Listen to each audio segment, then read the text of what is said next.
Township Entrepreneurs Stories is a web series proudly brought to you by T. We profile small businesses nationwide that are providing services and products ekasi. Hi everybody, my name is Nokukhaya Cele from Imisebe Agri Services. We are located at One Farm Road, Marian Hill, at the Monastery Farm. So what we do at Imisebe is we plant and sell fresh seasonal vegetables. We have recently just ventured into processing. What we do now is that we process and then we just give you a variety of these nice, beautiful vegetables.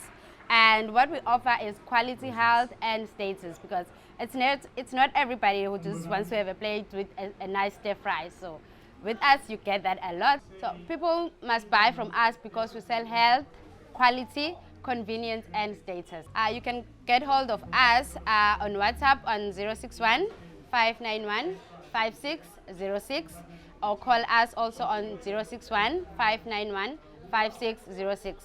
We are also on Facebook at Imisebe Agricultural Cooperative. Hi, my name is Nokukhaya Cele and I am a township entrepreneur.